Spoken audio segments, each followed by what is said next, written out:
Delhi CM Arvind Kejriwal ಬಂಧನಕ್ಕೆ ಸಚಿವ ಶಿವರಾಜ್ ತಂಗಡಗಿ ರೋಷಾಗ್ನಿಯಲ್ಲಿ ವ್ಯಕ್ತಪಡಿಸಿದ್ದಾರೆ. ವಿರೋಧ ಪಕ್ಷದ ಪ್ರಭಾವಿ ನಾಯಕರನ್ನ ಬಿಜೆಪಿ ಬಂಧಿಸ್ತಾ ಇದೆ. ನೋಡೀಗ ತಂಗಡಗಿ ಕೂಡ ರಿಯಾಕ್ಟ್ ಮಾಡಿದ್ದಾರೆ.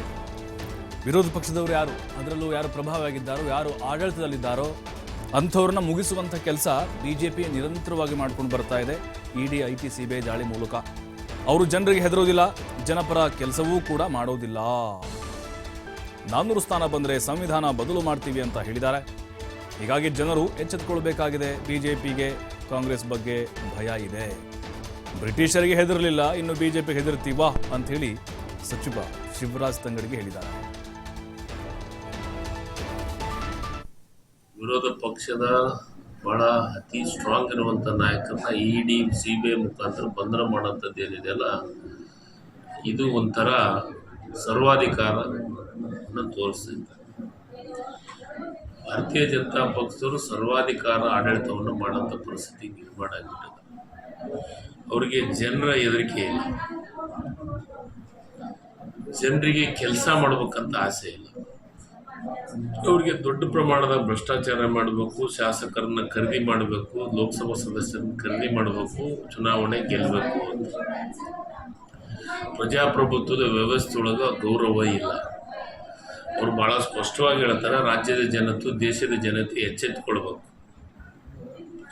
400 ಸೀಟ್ ಬಂದರೆ ಸಂವಿಧಾನವನ್ನು ಬದಲಾವಣೆ ಮಾಡ್ತೀವಂತ ಭಾಳ ಸ್ಪಷ್ಟವಾಗಿ ಹೇಳ್ತಾ ಇದ್ದಾರೆ.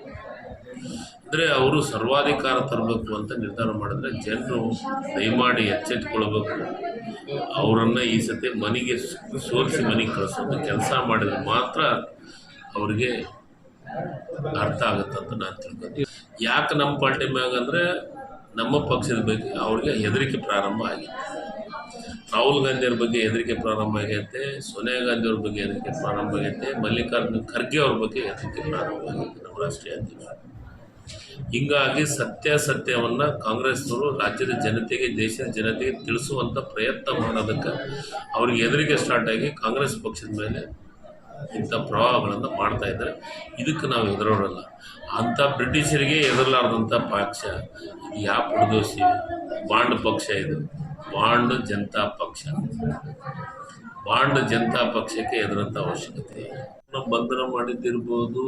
ಮತ್ತು ವಿರೋಧ ಪಕ್ಷದ ಭಾಳ ಅತಿ ಸ್ಟ್ರಾಂಗ್ ಇರುವಂಥ ನಾಯಕರನ್ನ ಇಡಿ, ಸಿಬಿಐ ಮುಖಾಂತರ ಬಂಧನ ಮಾಡೋಂಥದ್ದು ಏನಿದೆಯಲ್ಲ, ಇದು ಒಂಥರ ಸರ್ವಾಧಿಕಾರ.